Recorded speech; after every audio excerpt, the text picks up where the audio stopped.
Petrol 120 ते 130 रुपयांवर जाईल, जयंत पाटलांनी सांगितलं. कधी महागणार? देवेंद्र फडणवीसांवर टीका. पंतप्रधान नरेंद्र मोदींनी देशवासियांना काही महत्त्वाचे आवाहन केल्यानंतर पेट्रोल, डिझेल आणि सोन्यासंदर्भात खरेदी कमी करण्यास सुचवल्यानंतर 2 दिवसातच या सर्वांचे भाव वाढले आहेत. देशात पेट्रोल आणि डिझेलमध्ये 3 रुपयांची वाढ झाली आहे. नागरिकांनी, विरोधकांनी तीव्र संताप व्यक्त केलेला आहे. काँग्रेसकडून काही ठिकाणी या दरवाढी विरोधात आंदोलने केली आहेत.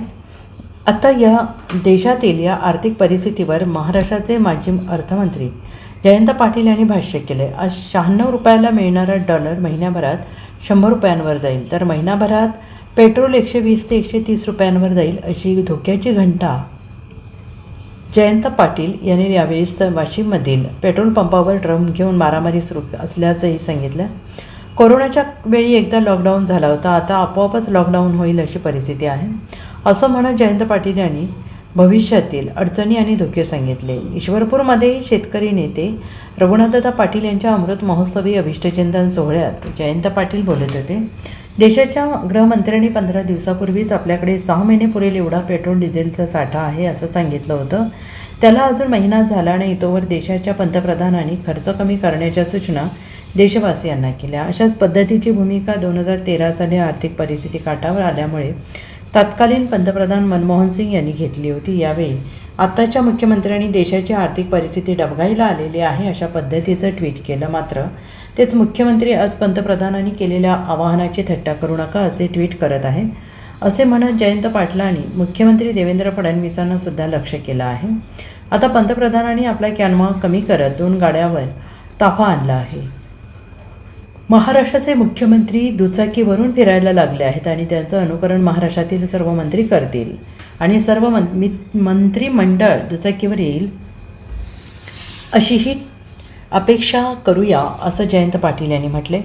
देशावर आर्थिक संकट आलं की पहिला शेतकरी, शेतमजूर भरडला जातो. त्यामुळे या संकटातून कसं बाहेर पडायचं यावर विचार करण्याची गरज आहे. आजच पेट्रोल पंपावर पेट्रोल भरण्यासाठी लोक रांगा लावत आहेत. वाशिममध्ये चक्क ड्रम घेऊन मारामारी सुरू असल्याचं मी व्हिडिओत पाहिलं आहे, असं उदाहरण देखील जयंत पाटील यांनी यावेळेस दिलं आहे. एक महिनाभर थांबला तर आज $1 96 मिळतोय, तो 100 रुपयाला मिळायला लागेल. आमचा हा तुमच्याशी वादा आहे, तुम्ही काही काळजी करू नका. पेट्रोल 120 130 रुपयाला जाईल.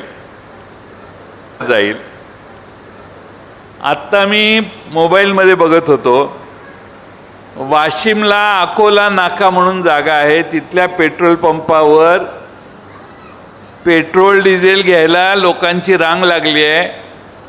कॅन घेऊन लोक पेट्रोल पंपावर आले आहेत आणि त्या कॅननं एकमेकाला मारतायत पेट्रोल डिझेल भरण्यासाठी भांडणं.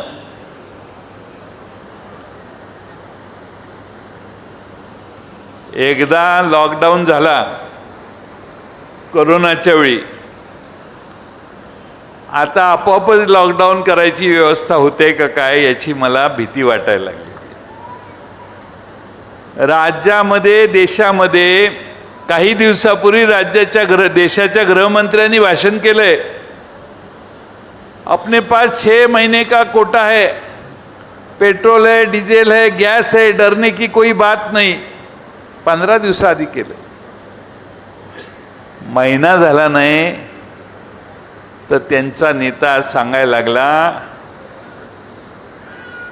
बाहेर फिरू नका, सोनं खरेदी करू नका, परदेशात जायचं बंद करा,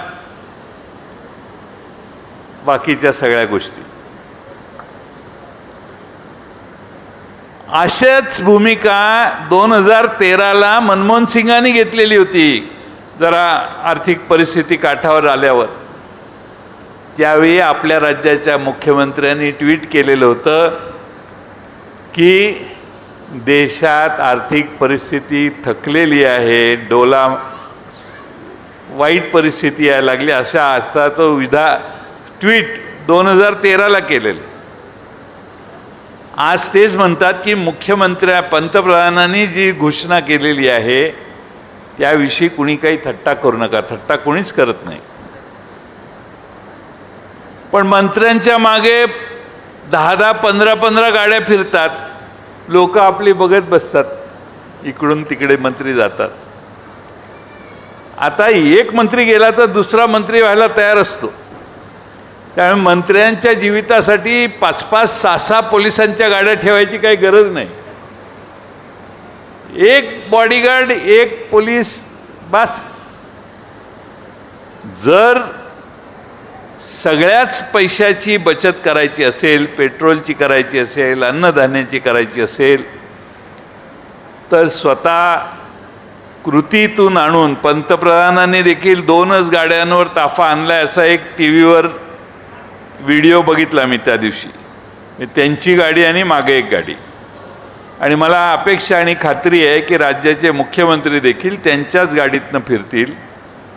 आता ते तर मोटरसायकलवर फिरायला लागलेत, त्यामुळं काय प्रश्नच नाही. त्यामुळे त्यांचं अनुकरण महाराष्ट्रातले दुसरे सगळेच मंत्री करतील आणि सगळं मंत्रिमंडळ मोटरसायकलवर येईल अशी अपेक्षा या निमित्तानं. आपण शेवटी आपली अपेक्षा व्यक्त करणं आपल्या हातात आहे, आपण काय करणार. पण देशाची आर्थिक परिस्थिती संकटाची आहे आणि संकट असं ज्यावेळी येतं मित्रांनो, त्यावेळी पहिला भरडला जातो तो शेतमजूर आणि शेतकरी. Bureau report SPN Marathi, Sangli.